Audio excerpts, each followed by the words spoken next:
Në një botë ku rutina dhe monotonia shpesh e vrasin pasionin, një grua nga Shqipëria tregon për një përvojë që ka transformuar. Ajo nuk flet për tradhti të zakonshme, por për një lidhje që ringjalli nga brenda. Takimi me një djalë nga Kosova nuk ishte thjesht një aventurë, ishte një zgjim.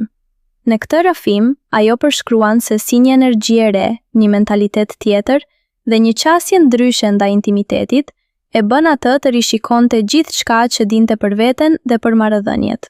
Gjithçka filloi si një shaka, një mesazh i rastësishëm, një koment i thjesht në një rrjet social. Por diçka te ai djalë nga Prishtina të bënte përshtypje. Nuk ishte fjalë për bukuri të jashtëzakonshme apo pasuri, por për atë lloj vetbesimi që vjen nga një kulturë ku burri ende e di se si ta trajtojë gruan si mbretëreshë, pa e ullur atë kurrë. Ai fliste shqip me një theks që i jepte çdo fjale një peshë tjetër. Dhe ajo, gruaja e martuar prej më shumë se një dekade, filloi të ndjente veten si në fillimet e rinisë.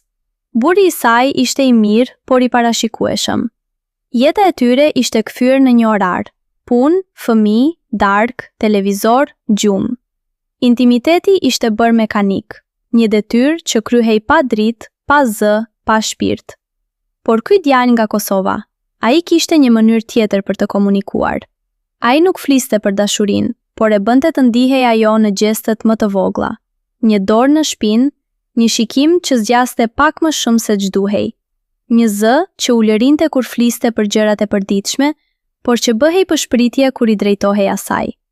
Kur u takuan për herë të parë, ajo priste një kafe të zakonshme, por ai e çoi në një vend të qetë, jo luksoz, por me një atmosferë që të fuste në një tjetër dimensione. Ai nuk e pyeti si je, por e shikoi në sy dhe i tha: "Më trego diçka që nuk ja ke thënë askujt." Dhe ajo foli. Fol për ëndrat e vdekura, për frikën se mos po plaket kot, për dëshirën për të ndjerë diçka më shumë se rrahjet e zemrës. Ajo që ndodhi më pas nuk ishte thjesht një afrim fizik. Ishte një bisedë që zgjati orë të tëra, ku ai e dëgjonte me vëmendje, duke e prekur lehtë dorën her pas here. Kur e përqafoi, nuk ishte përqafimi i ngurtë i një buri që nxiton diku. Ishte një përqafim i gjatë, ku trupi i tij përcilte një ngrohtësi që ajo nuk e kujtonte. Dhe kur më në fund u afruan më shumë, gjithçka ndodhi natyrshëm. Ai e udhëhiqte me butësi, por me autoritet. Çdo lëvizje e tij, duke e menduar për ta bërë atë, të haronte orën, të haronte fëmijët në shtëpi, të haronte burin. Nuk ishte shpejtësia, por ritmi. Nuk ishte forca, por durimi. Ai e bëri atë të ndjente çdo sekond, çdo frymarrje. Ajo zbuloi se intimiteti nuk është vetëm akti në vetvete, por gjithçka që e rrethon. Muzika që ai zgjodhi, qirinjt që ndes pa fjalë, mënyra si i fliste në vesh me atë theksin kosovar që i bënte fjalët të tinglonin si melodi. Pas atij takimi, ajo u kthye në shtëpi dhe pa burin e saj duke fjetur në divan. E pa dhe nuk ndjeu as faj, as zemrim.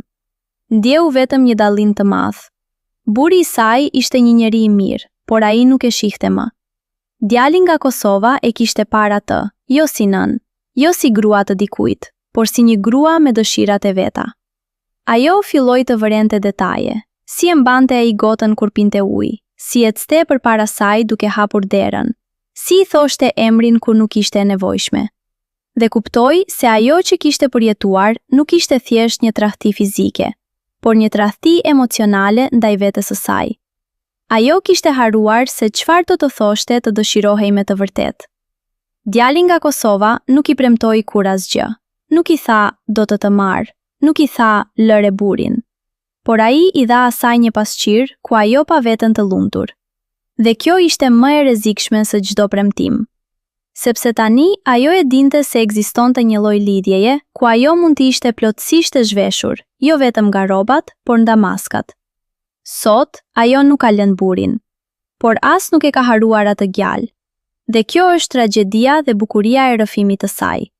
Ajo mësoi se ndonjëherë një takim i shkurtër mund të ndryshojë më shumë se një jetë e tërë bashk. Djali nga Kosova nuk ja mori askënd, por ja dha asaj diçka që buri i saj nuk ja kishte dhënë kurrë, të drejtën për të ndjerë. Ajo vazhdon të jetoj me burin, por tani kur ai e prek, ajo mendon të ai tjetri. Jo nga dashuria për të huajin, por nga mall për atë që ajo ishte kur ishte me të. Mesazhi i saj për të tjerat është i qartë: mos plisni që dikush t'ju zgjojë, sepse kur të zgjoheni, mund të zbuloni se keni fjetur për shumë vite pranë dikujt që nuk ju pa kur. Dhe ky gjallë në Kosova. Ai vazhdoi rrugën, sepse njerëzit si ai nuk qëndrojnë. Ata vinë si erërat, të rrëmbejnë për një çast dhe ikin, duke lënë pas vetëm kujtesën e asaj që mund të ishte. Por për atë grua, ai mbeti i paharueshëm. Jo për atë që bëri, por për atë që e bëri të ndjente. Gjallë.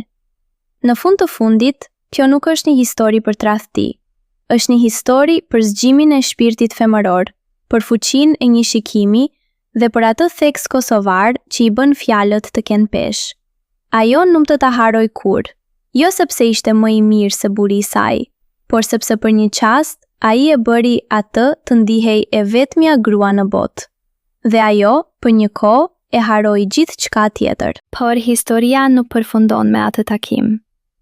Sepse ajo që ndodhi pas, ishte ndoshta pjesa më e vështirë. Ajo u kthye në shtratin e saj, pranë burit që gërite lehtë, dhe për herë të parë në vite nuk mund të flinte. Jo nga ndjenja faji, por nda një lojë etjeje e re. Ajo e dinte tani se trupi i saj nuk ishte thjesht një trup që kryente detyra. Ishte një instrument që mund të këndonte, nëse dikush dinte t'i prekte të latë duhur. Ditët në vijim ishin të çuditshme. Ajo ecte në përshti duke parë gjërat me sy të tjerë.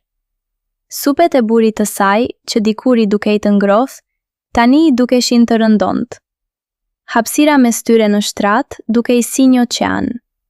Dhe ajo filloi të bënte pyetje që nuk i kishte bërë kur vetes. A jam ende e bukur? A kam ende zë? A mund të dëshirojem për më shumë se një puthje të shpejt në mëngjes? Djali nga Kosova nuk telefonoi më. Ai ishte i tillë, nuk u pasua, nuk u ankua, nuk kërkoi më. Lemi i fundit që ajo mori ishte një foto e tij në një qytet tjetër, me një buzëqeshje që dukej se i thoshte: "Të falenderoj për atë që ishe, por unë duhet të vazhdoj." Dhe ajo e kuptoi se ai nuk ishte thjesht një djalë, ai ishte një mësim. Një mësim që jeta nuk pret, që pasioni nuk planifikohet dhe që ndonjëherë njeriu më i përkohshëm të lë gjurmën më të përhershme. Tani, kur ajo flet me burin e saj, nuk e sheh më si armik. E sheh si një pasqyrë të zgjedhjeve të saj.